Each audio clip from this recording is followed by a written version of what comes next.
Kahit anong okasyon na sa tingin ko special, hindi ko nakaligtaang magbigay ng regalo sa asawa at anak ko. Ni minsan hindi ko naranasan na nag-effort yan para sa akin. Hindi ko naranasan na mag-celebrate ng birthday ko. Inuuna ko palagi sila ng anak ko. Lalo na pag birthday nila, hindi talaga kompleto kapag walang cake. At sinisigurado ko na nakakain lahat ng mga bata na naroon. Cake na nung bata ko ay hindi ko man lang natikman.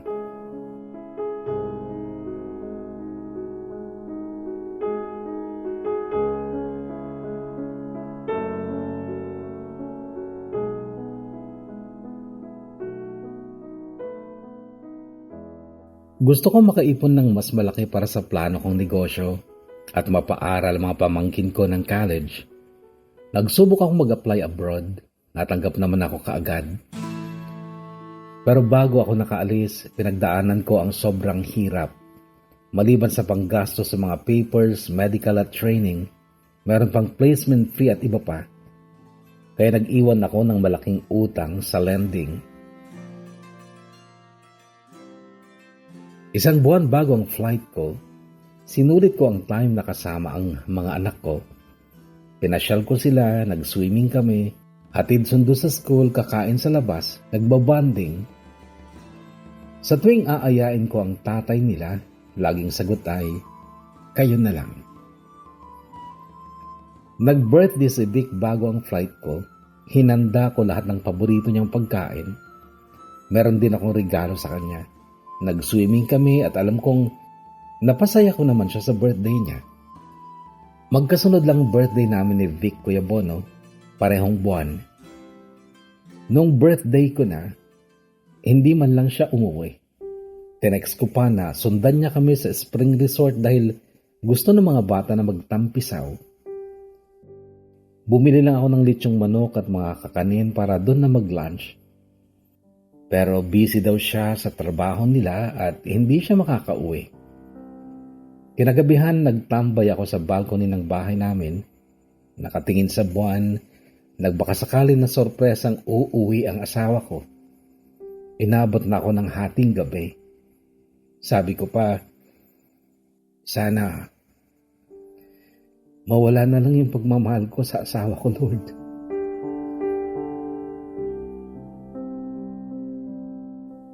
Pagkatapos na pumasok na ako sa silid at tahimik na tumabi at yumakap sa mga anak kong natutulog na.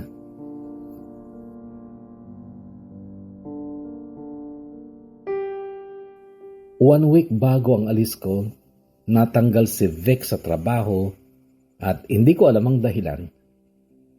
Hindi ko siya maintindihan, laging galit at hindi maayos kausap. Laging umaalis, hindi ko alam kung saan nagpupunta. Isang araw, wala ang mga pamangkin at panganay ko dahil nasa school. Busy ako sa gawaing bahay. Aalis lang daw si Vic saglit, babalik daw kaagad. Tinext ko siya, saan ka ba? Kakain na tayo. Mauna na lang daw kami ni Bunso. Nasa purok lang daw siya kasama ang barkada. Tinakpan ko muna ang pagkain sa mesa at karga-karga si Bunso, nagtungo ako sa purok. Pagbugad ko sa may likuran, nakita ko siya at kaibigan niyang may dalang foil at lighter. Hindi ako tanga para hindi maisip kung anong ginagawa nila. Yumugyog kaagad ang balikat ko, Kuya Mono, at bumalik sa bahay na umiiyak. Ogad ngayon pa talaga? Bakit nagawa niya ito sa pamilya namin? Paano na yung mga anak ko? Nasabi ko na lang sa sarili ko. Sumunod si Vic sa bahay, tinanong ko siya, ano bang pinagagawa mo sa buhay mo? Hindi mo malang naisip ang mga anak mo? Yan bang ipapabaon mo sa akin pag-alis? Please, umayos ka naman. Niyakap niya ako. Ngayon lang to. Hindi ako nagamit. Nagdidil lang ako. Hindi ko na kasi alam kung saan kukuha ng pera. Wala na akong trabaho. Yun ang paliwanag niya. What the fuck? Sa tingin mo ba nakakatulong yan? Pakakainin mo ang mga anak mo galing sa masama? Tandaan mo, walang gawain na masama na aani ng maganda. Kung ano ang iyong tinanim, yan din ang iyong aanihin. Vic, tatay ka na. Mag-isip ka naman ng tama. Aalis ako. Huwag kang mag-alala. Ako na munang bahala sa gastusin ng pamilya. Basta ihinto mo na yan, Vic. Maghanap ka ng marangal na trabaho.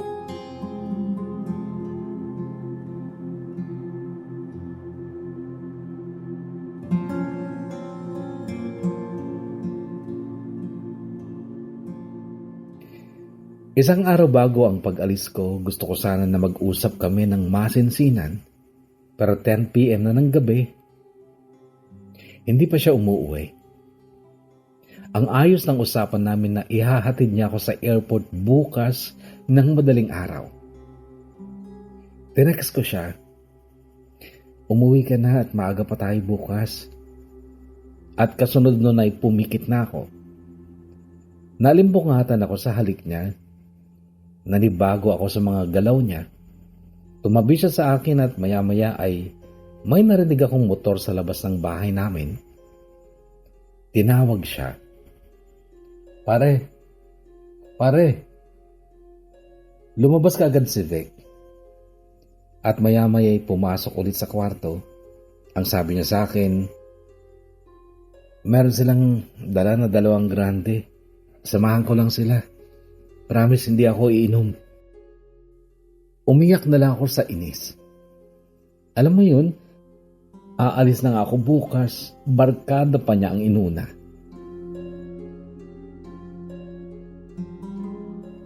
Mag 11:30 ng gabi, gusto ko na sanang kumprontahin yung mga kaibigan niya at pakiusapan na kung pwede ipagpatuloy na lang nila sa ibang araw ang inuman nila.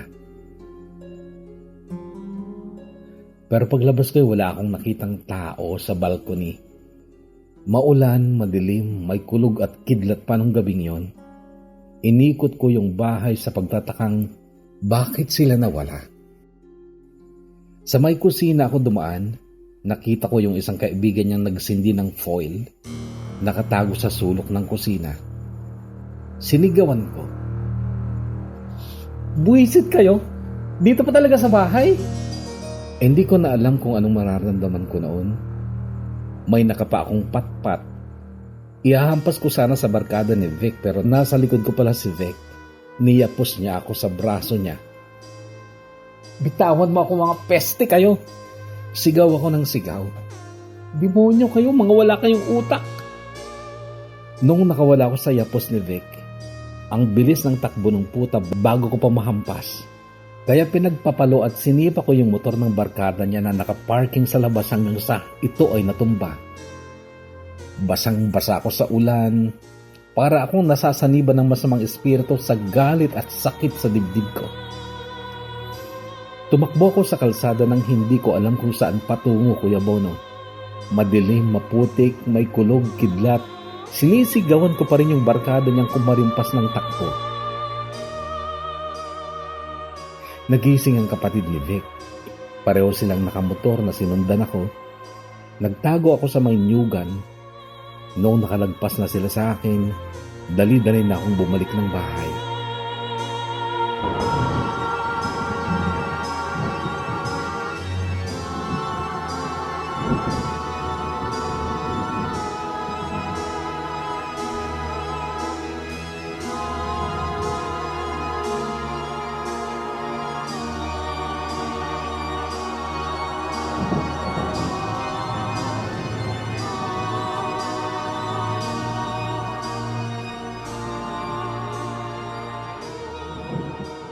Mga lampas 12:00 na yun, Kuya Bono.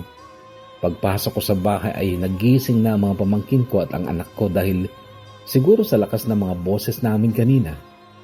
Basang-basa ako sa ulan at pumasok na sa kwarto para kunin yung niredy ko na bag. Sabi ng panganay ko, Mama, naano ka? Niyakap ko na lang siya. Sabi ko, Ate, alagaan mo ang kapatid mo ha. Pakabait ka kay tita at insi mo. Aalis muna si mama para magtrabaho. Tatawag ako anak pagdating ko doon. Yung bunso ko naman na 2 years old ay bumangon. Mama, Mama, kinis ko na lang at sabi ko sa mga pamangkin ko, kayo munang bahala sa mga anak ko ha. Mag-iingat kayo lagi dito. Huwag niyong pababayaan yung mga anak ko ha. Sobrang umiyak talaga ako nun, Kuya Bono. Inila pa ni Bunso yung dulo ng t-shirt ko noong kinarga siya ng pamangkin ko palayo sa akin. Narinig ko kasi na may motor nang paparating. Dali-dali akong umalis habang sigaw naman ng sigaw yung mga anak ko ng, Mama! Mama! Doon ako sa likod dumaan, naka-short at nakapambahay lang ako. Hindi na ako nakapagbihes, bit-bit ang sapatos at bag ko. Sobrang dilim ng maisa na bagong araro at sumabay pang lakas ng ulan, kulog at kidlat. Maging hanggang sa maisan ay rinig na rinig ko ang sigaw ng bunso ko. Mama! Mama! Ang mama ko, gusto ko kay mama! Habang binabaybay ko ang maisa na sobrang putik, napigtas ang tsinelas ko, sobrang dilim. Ang tanging liwanag lang, Kuya Bono, ay kapag kikidlat at siyang naging gabay sa akin para makarating sa barangay road. Habang papalayo ako, pahina ng pahina ang boses at iyak ng anak ko hanggang sa tuluyan nang nawala sa pandinig ko.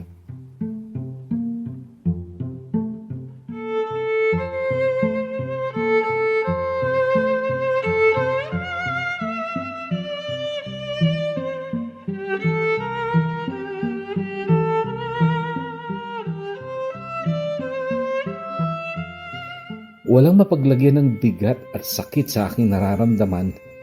Naghalo na ang luha at ulan sa mukha ko. Naglagad ako ng mahigit 1 oras hanggang sa marating ko ang highway. Mag-aalas 2 na noon ng madaling araw. Sa eskina, may 4 na lalaki sa tindahan, mga lasing, hinaras ako. Sa isip-isip ko, huwag niyo talaga akong subukan ngayon. Hindi nga ako natakot matuklaw ng ahas sa maisan at damuhan, kayo pa kaya? Kung papatayin niyo ako, sige lang. May gawin kayong masama sa akin, sige lang. Mamatay na kung mamatay o baka ako pa ang makapatay. Yung isa naman ay tumayo sa kinauupuan niya at sinaway sila. Pre, babae lang yan. Nakakaawa naman. Sumigaw ako. Huwag niyo talagang subukan dahil hindi ako takot mamatay. At lalong hindi rin ako takot makapatay.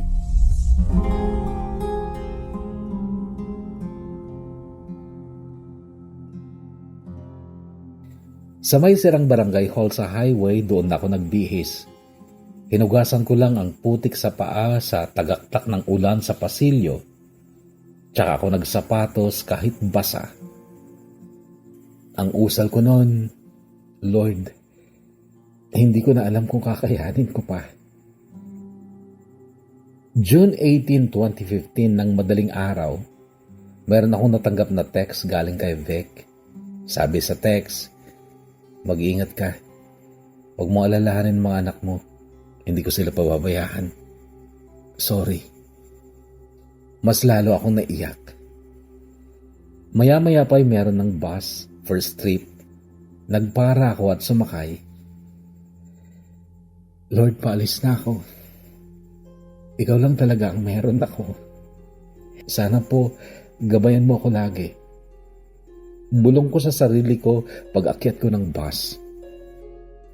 Sa harapan ng bus, nakita ko ang sarili ko sa salamin.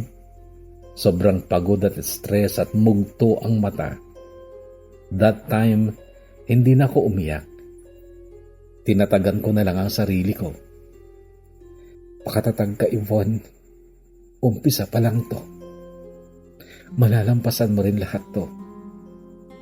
Yun ang mga salitang lagi kong sinasambit sa sarili ko.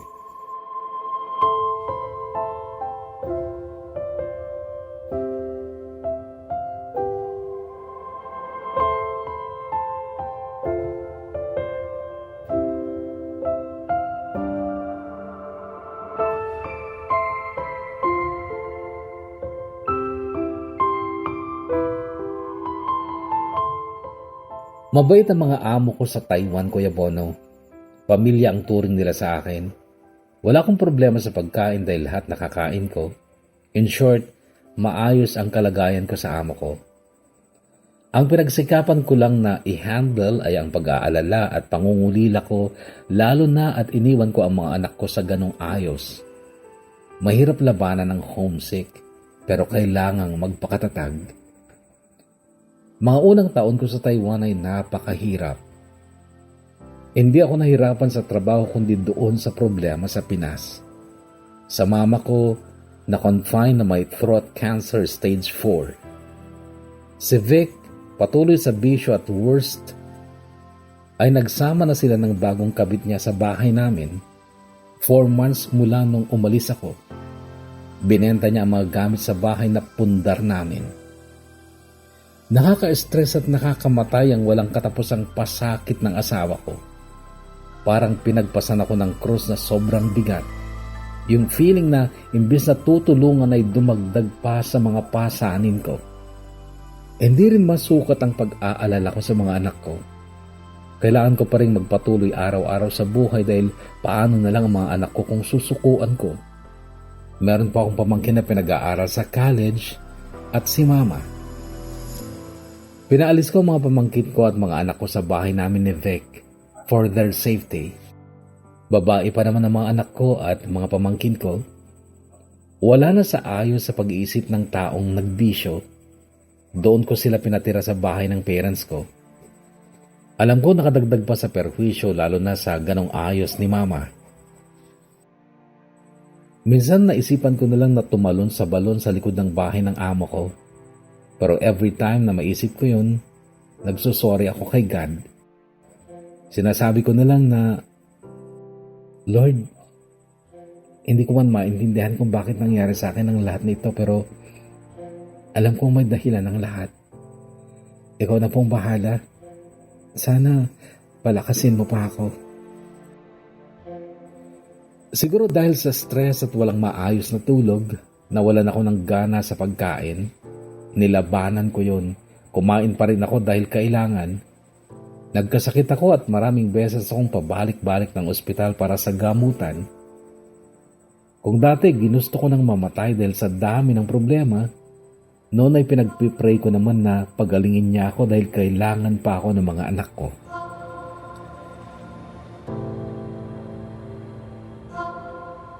Six months ko pa lang sa abroad, Kuya Bono, ay pumanaw si mama. Sobrang sakit sa akin yon. Parang nakalimutan ko na kung kailan ako huling ngumiti. Para kasing pinagsakloban ako ng langit at lupa na anytime pwede nang bumigay. Madalas ako nakatulala, nakatingin sa kisame gabi-gabi. Pinapakinggan ko ang bawat pagpitik ng orasan dahil alam kong sa bawat minuto merong pag-usad kahit papano. At dahil doon, pinagpasalamatan ko, magiging okay din ako. Gumawa ko ng mabigat na desisyon. Bukod kasi sa hindi pa tapos ang aking gamutan, marami pa akong utang. Suporta sa anak, tuition pa sa mga pamangkin, pinadala ko na lang ang pera kesa uuwi. Kasi naisip ko, wala naman akong magagawa. Wala na si mama. At saka malulungkot lang ako. Kapag umuwi ako, baka hindi ko na kayaning iwanan ulit ang mga anak ko. Kaya hindi ako umuwi. Pinagpray ko na lang na sana maintindihan ni mama kung bakit hindi ako nakauwi at masilayan man lang siya in her last goodbyes. Ang tagal bago nawala yung sakit, yung iiyak ko na lang hanggang makatulog at gumising ding iiyak pa rin. Minsan nakikinig ako sa mga preaching ni Pastor Ed Lapis. Nakikinig ng praise and worship song hanggang sa makatulog. Kalaunan ay nadiskubre ko ang channel mo, Kuya Bono. Simula noon hanggang ngayon, tagapakinig mo ako.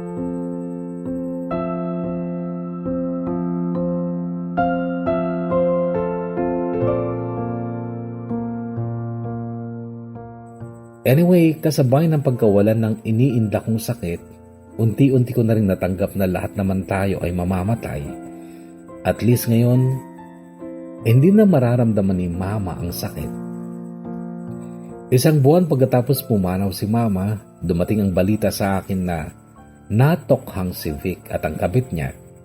Ni-raid daw sa bahay namin at nakuna ng ebidensya. Kahit nasasaktan ako para sa mga anak ko ay pinagpasalamat ko pa din ang nangyaring yun.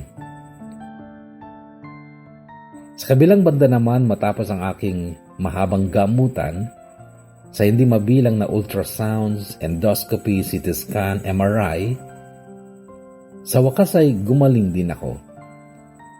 Patuloy ang buhay at mas pinahalagan ko na ang sarili ko. Nag-ipon ako paunti-unti. Kalaunan, pinakausapan ko ang kapatid ko na sila munang mag-asawa ang mag-alaga sa mga anak ko. Busy sa pag-aaral ang mga pamangkin namin. Buwan-buwan akong nagpapadala ng pera sa kanila. Patuloy ang ganun na setup. Hanggang sa natapos ko na ang una kong kontrata, nag-sign muna ako ng panibagong contract siya ako nagbakasyon. 2018 noong unang bakasyon ko, nakiusap ang mga anak ko na babalik kami sa bahay namin. Pinalinis ko muna dahil nagmistulang haunted house. Pinakabit ko ulit ang kuryente at tubig at bumili na rin ulit ng mga gamit. Yung bahay na malinis, dating makulay at maayos na bakuran, parang buhay ko lang ang gulo. Walang natira sa mga alaga naming hayupan dati. Back to zero. Binisita din namin si Vic sa kulungan. Nakiusap pa mga anak ko na bilhan ng damit, sapatos at pagkain ng tatay nila. Sabi pa ni Bunso, "Papa, umuwi na si Mama. Uwi ka na rin sa bahay natin. Doon na ulit tayo titira." Sinabi ko kay Vic, nakiusap ang mga bata na uuwi sa bahay. Pinagbigan ko na. Mas malapit kasi sa school doon. Doon ko na rin pinatira si Papa para may tagahatid sundo si Bunso. Pag makalabas ka at mag-aasawa ka ulit, pwede naman kayo doon titira sa bahay. Wala na akong balak na doon pa tumira. Nakita ko rin sa kulungan si Lee, yung kabit ni Vic sa girls section.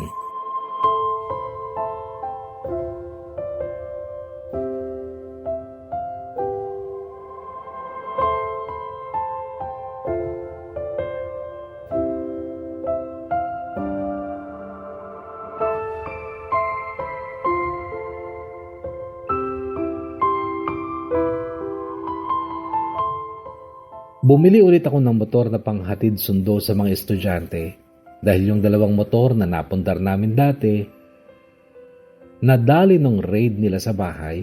Yung isa naman, binigay ko sa kapatid ko bilang pasasalamat sa pag-aalaga sa mga anak ko. Yung pinsan ni Vic na naging boyfriend ng isa sa mga pamangkin ko ang taga-drive. Pinakausapan ko rin ang may-ari ng lupa sa kubo. Naalala nyo ba yung kubo sa unang bahagi nitong kwento ko? Swerte naman at pinagbili ng may-ari ang maliit na lote na kinatitirikan ng kubo, yung kubo kung saan ako unang nangarap. Bago pa natapos ang taong 2018, nabigyan ng parole sina Vic at Lee. Those times, nagkaroon na rin ako ng chatmate. Isang beses pa nga na profile ko yung picture namin na magkasama. Pero tumagal lang kami ng 6 months dahil pinalitan ako ng nasa Pinas lang din. Haha, pero okay lang. Sanay naman na ako. Nag-friend request sa akin si Lee, kasunod noon ang chat niya. Tinanong niya sa akin kung totoong wala na daw ba kami ni Vic. Sabi ko, matagal na. Simula pa nung umalis ako, di ba ni minsan hindi naman ako nakialam sa inyo. Simula pa noong hindi pa kayo nakulong. Sinabi ko rin na kung pwede huwag na siya matulog ulit sa bahay namin dahil hindi ka nais-nais tingnan. Kahit respeto na lang sa akin, sa papa ko at sa pamangkin ko na nandoon. Naawa kasi ako sa part ng mga anak ko at syempre sa papa ko dahil yung tatay ko, hindi lang yun nagsasalita. Tahimik lang yun. Nag-promise si Lee na hindi na ulit pupunta sa bahay habang andun pa ang pamilya ko. Sinabi ko sa kanya na hintayin na lang niya sa bakasyon at aalis din sila. Nag-aaral pa kasi doon ng mga bata. So akala ko okay na. Pero doon pa rin pala natutulog minsan, sabi ng mga pamangkin ko. Nagalit ako. Inaway ko na si Lee for the first time.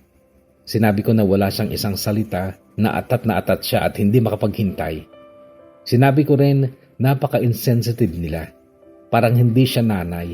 Hindi ba nila naisip kung anong iisipin ng mga anak ko, ng papa ko?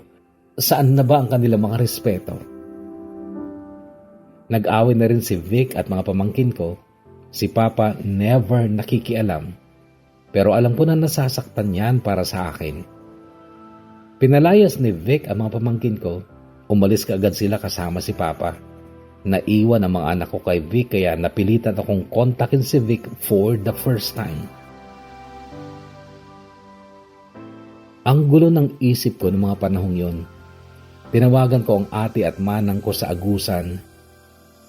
Doon na kasi sila nakapag-asawa at doon na rin nanirahan.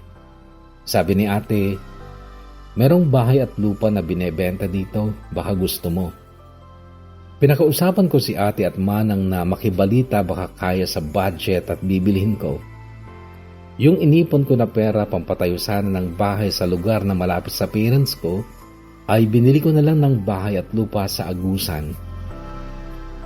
Half concrete, half sawali yung bahay. May 2 kwarto, maliit na sala, maliit na kusina at isang CR. Okay na siyang tirahan at bagong gawa pa naman yung bahay ng may-ari. Nangutang pa ako sa amo ko pambili ng mga gamit, furniture, appliances, beds at mga gamit sa kusina.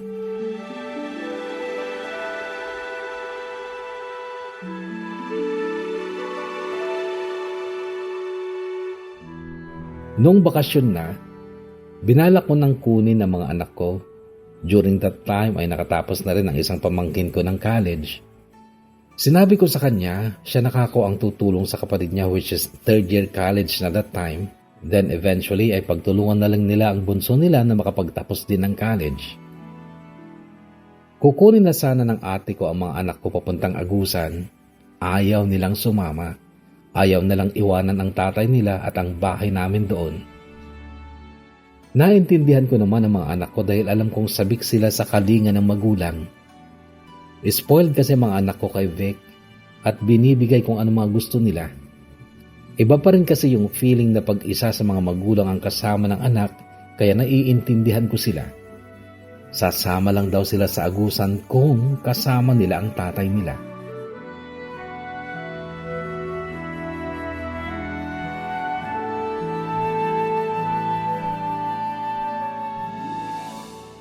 Sabi ni Vic, ayusin namin ang pamilya namin. Bagong buhay, bagong lugar, bagong bahay.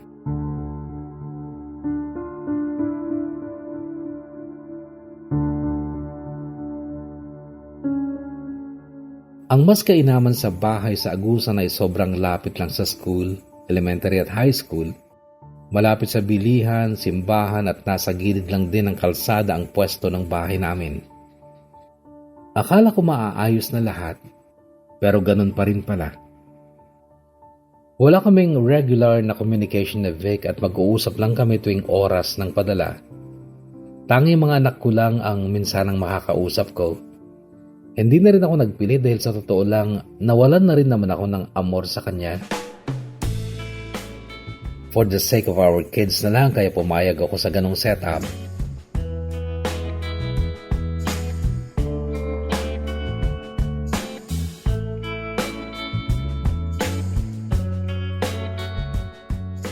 Taong 2020, uuwi sana ako para sa graduation ng panganay ko sa elementarya. Pero dahil close ang border ng Taiwan at Pinas dahil sa pandemic ay hindi natuloy.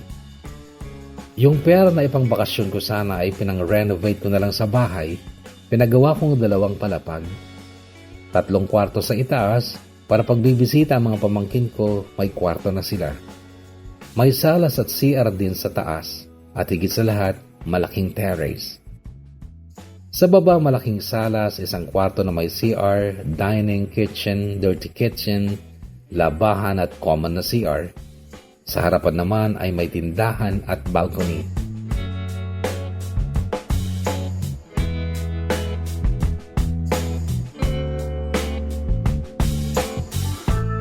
Nag-renew ulit ako ng another 3 years. Third contract na, Kuya Bono. Lahat ng sahod ko doon napunta sa pinagawa kong bahay.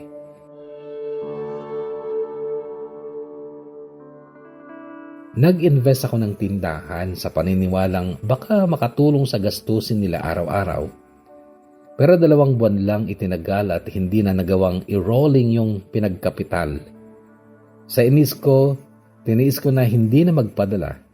Inayaan ko na sila, naputulan ng kuryente at tubig, hindi pa rin ako nagpapadala.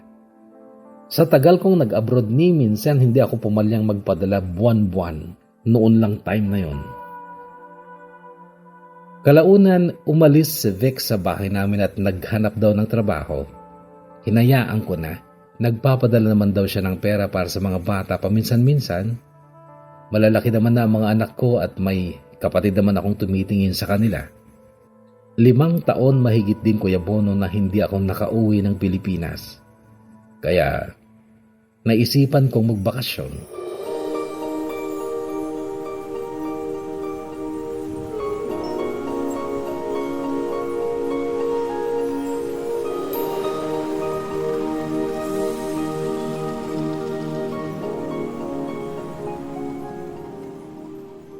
Taong 2023, flight ko na pauwing Pinas. Ang eroplano ay lumanding sa Cebu at in-enjoy ko muna ang pagkakataon na makapag-travel, makapamasyal. Pinapunta ko si Papa at mga pamangkin ko sa hotel kung saan ako nag-check-in, hindi kasama ang mga anak ko. Then nagpunta kami sa puntod ni Mama bago uuwi ng Agusan. Dahil birthday ng Papa ko, sinurpresa namin siya, namili kami ng mga pagkain, inumin, at sama-sama naming pinagsaluhan sa hotel. Sinabi ko sa mga pamangkin ko, secret muna na nakauwi na ako dahil susorpresahin ko yung mga anak ko. Kasama ko si Papa, nagbarko kami pa Agusan, doon ko na siya patitirahin para may makasama ang mga anak ko sa bahay. So nakita ko for the first time yung bahay na pinagsikapan kong ipatayo. Ang sarap ng feelings na may mauuwi ang sariling bahay.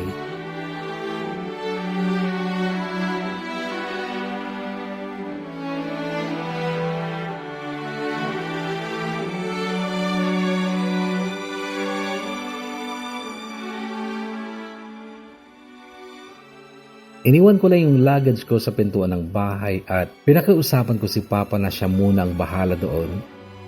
Nagtungo kaagad ako sa bahay ng ate ko. Nadatnan ko siya nagwawalis. Tinawag ko siya.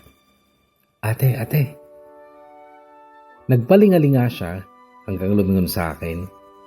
Yvonne, ikaw nga? Dali-dali siyang tumakbo at niyakap ako. Napaluha. Then nag-bless ako. Hala, umuwi ka na pala. Hindi ka man lang nagsabi. Dagdag pa niya habang pinapahid sa kamay ang luha. Ang tagal din namin hindi nagkita. Who would have thought na after how many years, dito na pala ako uwi at dito na rin pala ako titira? Sabi ko. Nagpasama ako kay ate sa school ng mga anak ko. Gustong gusto ko na silang makita. Katatapos lang ng flag ceremony nang makapasok kami sa school, inuna namin si Bunso. Pilit kong inaaninag yung anak ko, Kuya Bono, pero hindi ko talaga nakita. Patakbo pa akong sumunod sa bata na akala ko si Bunso. Hindi pala. Babalik na sana kami ni ate sa pinanggalingan namin. Paglingon ko, nakita ko ang anak ko. Tsaka ko pa lang siya nayakap ng mahigpit na mahigpit. Sabi ko, ang tangkad mo na. Pakis nga si Mama. Dalaga ka na rin, no? Sobrang namiss ko kayo ng ate mo. Yumakap din siya sa akin at hindi makapaniwalang nandito na ako. Tiningnan niya ako from head to toe. Sabi niya, Mama, ang ganda mo. Walang mapaglagyang kaligayahan bilang nanay na makita at payakap ulit ang anak niya after long years. Then nagpunta kami ng high school. Sa panganay ko, nasa kabilang gate lang yon, kaya mabilis lang kami nakarating. Nakita ko si panganay sa pathway with her friends. Hindi na ako nakapaghintay. Hila-hila ko si Bunso palapit sa kanya. Tinawag ko siya. Nak, anak. Sa wakas ay nakuha ko din ang atensyon niya. Nanlaki ang mga mata niya sa sobrang shock. Napatakip pa ang kamay niya sa bibig niya ng ilang minuto, sabay sigaw, "Ma!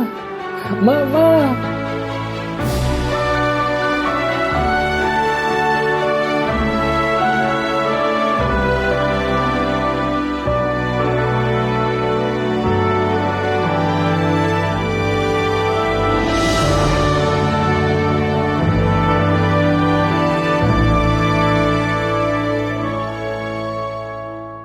Ang tangkad mo na, anak.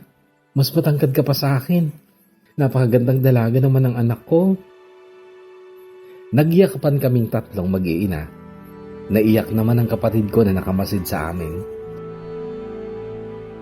Doon pa lang namin napansin ang hiyawan at palakpakan ng mga estudyante at teachers. Nasa gitna kasi kami ng campus. Proud siyang ibinida ako sa mga classmate niya. Excited din niyang sinabi sa akin na may painting competition daw sila. Inaya ko siyang umuwi muna pero mamayang tanghali na daw dahil tatapusin pa niya yung art niya. She's good at paintings and dancing at siya ang nag-champion sa painting sa school nila. Sa bahay, binigay ko ang mga pasalubong sa kanila. Maya-maya ay dumating si manang ko. Nasa gate pa lang ay ang lakas-lakas ng boses niyang tumawag sa pangalan ko. Patakbo ko rin siyang sinalubong, nag-bless ako at iumakap sa kanya. Nagkwentuhan kami, sobrang namiss namin ang isa't isa. Buong week na yun, Kuya Bono, naglinis kami ng buong bahay, namili ng mga kulang na gamit at groceries. Ang sarap lasapin at namnamin ang mga oras na kasama ang mga anak sa pagtulog. Napaghahanda mo sila ng paborito nilang pagkain, nahahatid sundo sila sa school na alagaan. Ilang taon ko ring inasam na magampanan ko ulit ang gawain ito para sa mga anak ko. Kasama ang buong pamilya ko, papa ko, mga kapatid at pamangkin ko, magkakasama kami nag-outing pag may time at sinusulit ang bakasyon bago ako bumalik ulit ng abroad. Nag-celebrate din kami ng 15th birthday ng panganay ko kasama ang tatay niya at buong pamilya ko sa isang resort. Bago ako nag-flight back pa Taiwan, naalala ko pa noon, mag-isa lang ako sa bahay. Kakahatid ko lang mga anak ko sa school at si Papa naman ay nagpunta sa bahay ng kapatid ko. Patapos na ako sa paglilinis at doon na lang sa may bandang terrace ako nagwawalis. Sumandal ako sa may harang at magkabila ang nakahawak ang aking kamay sa stainless. Nakatingin ako sa malawak na patag hanggang sa maabot ng aking paningin. Nilalasap ko ang moment na yon. Sabi ko sa sarili ko, dati, pangarap ko lang at ilusyon ang nakatayo sa sariling bahay na may terrace. Ngayon, ginawa mong totoo, Lord. Salamat. Nawala man sa akin yung dati, binigay mo naman sa akin ngayon na doble. Kinuha mo man sa akin ang kaunti, binigay mo naman sa akin ang mas malaki. Ang bawat butil ng luha, pawis at hinagpis ay may maganda at masaganang ani. Totoo ang kasabihan na difficult road often leads to beautiful destination. Positive mind will always have a positive outcome. Little things work over time create big results. Sa ngayon, Kuya Bono, nandito ulit ako sa Taiwan, hoping na makapag-ipon after this fourth contract para makapag-for good na.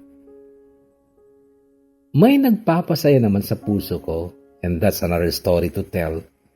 As of now, hindi mo na priority ang pakikipagrelasyon. Mas goal at focus ko ang security para sa future ng mga anak ko. Sa edad ko na road to 40, mas kikiligan na kasi tayo na magkapera kaysa magkajowa. Pero hindi nga natin batid ang bukas kaya makikisabay na lang tayo sa August ng buhay. Go with the flow. Less expectation para less din ang disappointment. Focus sa self-growth at sa future ng mga bata. If it's meant to be, it will be. Kung meron mang lesson, realization sa past, yun ay unahin ang sarili bago ang iba. Know your worth. Set boundaries and limitation. If people says you've changed, hayaan mo lang. People always say anything bad about you when you're no longer gives them any chance to manipulate you. Change for the better version of yourself. Basta alam mo sa sarili mo na hindi ka nang aapak ng ibang tao. Usually sa mga stories at drama sa movies, it always ends up happy ending. Pero sa totoong buhay kasi natatapos ang isang chapter, kumbaga next episode ay susulat pa lang. Only God knows what tomorrow will bring. Ang lagi ko lang pinagdadasal kay Lord ay strength. Dahil kung ano pa man ang haharapin ko in the future, ay sana akin pang mapagtagumpayan. Hanggang dito na lang at maraming salamat Kuya Bono sa pagbabasa ng aking mahabang kwento. Lubos na nagpapasalamat. Yvonne. P.S. Kung papalarin man at maabutan ang aking pagtanda, gusto ko pa rin magpatayo ng kubo sa maliit na lote kung saan ako unang nangarap noon. Doon ko gustong tumira hanggang sa aking huling hininga.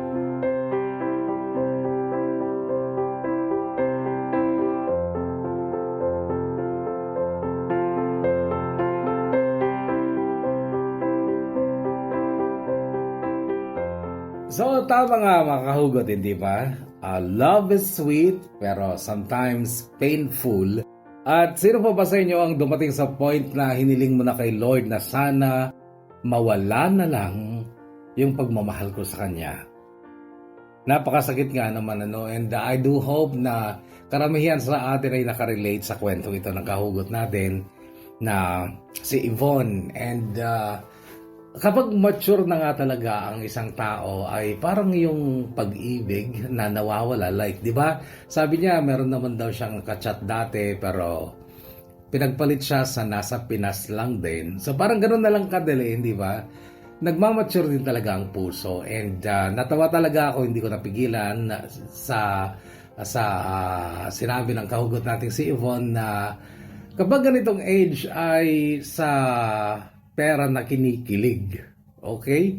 But still, I know na alam mong kailangan mo rin ng partner pagdating ng araw, but I salute you for saying that hindi na yan ang priority ngayon, kundi ang security and future ng mga anak mo. Napakagandang kwento sa pagbabasa ko ng mga comments sa part 1 ay ang daming nagsabing nakarelate ako. At marami na ring story senders ang may ganitong klaseng kwento. Pero, ang kakaiba kay Yvonne ay alam niya kung aling parte yung tatamaan talaga tayo, yung makarelate tayo, hindi ba? Yung masasakyan natin yung kwento at maaantig tayo. Doon ako bumilib kay Yvonne kasi 47,000 words ang una niyang kwento. Sabi ko, paki-reduce. Ni-reduce niya at parang kumpleto pa rin naman at tinamaan pa rin tayo.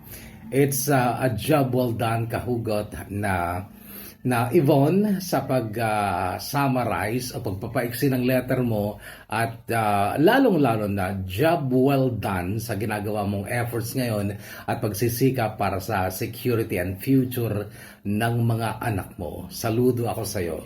Isa pang bagay na nagustuhan ko sa iyo ay hindi mo masyadong ginawang kontrabida ang ex-mister mo, which siguro dahilan para sa iba na maisip nilang baka mahal mo pa. So answer us, kahit sa comment section na lang, mahal mo pa ba? O tama lang yung assumption namin base sa pagkukwento mo na wala na. Wala nang amor, yan ang salita mo. Anyway, maraming salamat kahugot na Yvonne for sharing your story, your beautiful story. And God bless you more sa mga susunod mo pang hakbangin sa buhay at sa mga dreams na nais mo pang makamit. Again, thank you and God bless you and your family. At sa ating mga shoutout, kukuha tayo sa Facebook at kukuha din tayo, syempre, sa YouTube. Sabi ni Channeline Mariamo, parang same kami ng buhay pag-ibig ni Kahugot Yvonne na iyak ako while listening. God bless you po Kuya Bono. At ganoon din siya, God bless you. Jel Marbaring Pasyad Kuya Bono, nag-aabang lagi ng bagong istorya para may mapakinggan habang nagtatrabaho dito sa bansang Taiwan, Kuya. Salamat, Jel Mar. And Aiza Datumalana, thank you Kuya Bono, may bagong papakinggan, shout out naman. Jen Baruga Mangulad, pa-shout out po, salamat, God bless you too, Jen Baruga Mangulad. And Flores Magpa-Rangalan Aiza, avid listener mo po ako here in Hong Kong, 2 to 3 story a day. Wow!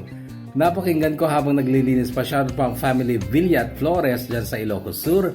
Thank you Kuya Bono. Hope you will ready for my story soon. Always ready tayo dyan. Kaya lang hindi natin mababasa agad kasi mahaba-haba pa ang pila. Flores Magparangan Aiza, shout out to you. 3 kwento sa bawat araw. Sana yung ibang channel naman para may yung boses ko tapos boses naman nila, hindi ba? Para hindi kayo magsasawa. Lynn Tolosa, thank you kay Bono. Nag-aabang araw-araw ng mga uploads mo. Pa-shout wow, always among us here in Hong Kong. Lynn Tolosa, shout out to you. Olivia Pulido Tasio, shout out to you. Lilibet Balinsat Sabado, shout out kay Bono, always listening here in Minagbag, Quezon, Isabela. But yun lang. Sa mundo naman ng YouTube, yung mga nagpa-shoutout, sabi ni Lady Love La Cuesta, pa-shout ko yung listening here in Al Quwain, UAE. Lady Love, thank you. At Dang Bareng Gawain, shoutout to you. And sino pa ba? Laika Lazaro, shoutout to you. Emily Ardagon, pa-shoutout to you or shoutout to you. Ronald Casalamitaw Jr., shoutout to you. Rahima Buri, shoutout to you. And pa-shoutout Kuya Bono sa kasamahan kong si Jimson at CJ na natutulog habang nakikinig ako sa iyo. Mula ito kay Elmer Maitimtim. Ayan, sa YouTube kasi ay hindi nakikita yung buong pangalan ninyo, kundi handler lang. Pa-shoutout Kuya Bono, always listening here in Hong Kong, sabi ni Aya Tolentino. And hi Kuya Bono, thank you sa new upload. Pa-shout Kuya listening here in Saudi Arabia, the mom from Kabugao, Ilocos Sur. I'm Marilu, Kuya Bono, paki-shout out. Kenda gitay anak ko nga ni Gailey, Irish Ashlyn, Ken lakay ko nga ni Patrick, Ken paki-shout out Kuya Bono, Romia's family, and all Tapat family of Rebulyo family at Rebulyo family. Kuya Ken, dagitay kumarik nga kay Rose Joy, May, Patricia, Andrea, Charmaine, Cherry, Pamela. Thank you, Kuya Bono. God bless you always and also to your family, Kuya. Same to you, Irish Pauline Tapat. Para sinabi niya yung pangalan niya dito sa part na to kanina. Anyway, Daisy Bell Agaid of Isabela, shout out to you. And shoutout po from Solano, Nueva Vizcaya habang gumagawa po ng diorama. Julius Paladin, wow, talented yan. Actually, marunong din ako gumawa ng ganyan, kaya lang ay hindi na ako matyaga. Sana ma-upload mo din sa YouTube yung mga gawa mo, Julius. Hello, Kuya Bono, Eleanor Kosep, shoutout to you. Pa-shout Kuya Bono from Korea. Salamat sa bagong kwento mula kay Shay Manipon. And Jessica Ruiz, shout out to you. And salamat sa bagong upload Kuya Bono, sabi naman ni John Adel Farinias. Waiting sa part to Kuya Bono, sabi ni Ira. Ronald Casalamitaw Jr., shout out to you. Ganun din kay Rowena Gamad, pa-shout Kuya Bono from Solana, Cagayan. Listening here in Qatar, salamat po sa new upload. Jenny Navarro, shout out to you. Ganun din kay Lynn Bantao. And Emma Jimenez, umiyak siya. And Ana Marie Pineda, hi Kuya Bono, salamat. Keep safe and stay healthy po. Same to you, Ana Marie. Lady Liv La Cuesta ulit. And Gage Masundig. Sugitan Joshua, shout out to you. Ganun din kay Valerie Gazmin. And kanina ko pa hinahanap, salamat, meron na nakikinig habang prepare ng dinner nila amo. Sabi naman ni Rosie Severo. Margie Tumbali, shout out to you. Ganun din kay Laika Lazaro. At eto na, user ang nakalagay, walang pangalan. Pero basahin natin. Pasyalit ko Bono, natatapos ko nang hindi ko namamalayan ng trabaho habang nakikinig sa mga kwentong binabasa nyo. Listening here in Hong Kong, it's me, Maribeth Peralta ng Tuguegarao City. Mabalo. Hello Kuya Bono, araw-araw akong nagabong ng bagong kwento mula naman kay Honey B. Kamit. Maraming salamat. Love Leia Krabahal. Hello Kuya Bono, pa-shoutout ulit from Malaysia with love. Love Leia, thank you. Jessie Remapilio, shout out to you. Mavic Ponseca, waiting po sa part 2 agad. Pasensya ka na kung ganun ang pagbasa ko ng mga pangalan nyo kasi sa YouTube talagang hindi maayos ang pagkakasulat at hindi nyo pangalan yan kundi handler nyo kaya nare-reshuffle dikit-dikit. Anyway, sa susunod na magpa-shoutout kayo dito sa YouTube mga kahugot ay pakisulat ang pangalan ninyo pagkatapos ng shoutout. Like, shoutout kina Bongbong Marcos, Sara Duterte, ganoon din sa lahat ng tao sa Senado. Coming from, ganon. Shoutout coming from, o kaya coming from na lang your name para mabasa ng maayos. Okay? So, kahugot na Yvonne, uli maraming lang salamat for sharing your story. Nagpudot manin. And thank you so much. God bless you at lahat ng mga kahugot na muling naglaan ng kanilang oras. Maraming salamat. Stay healthy, kahugot. Stay safe. And God bless us all.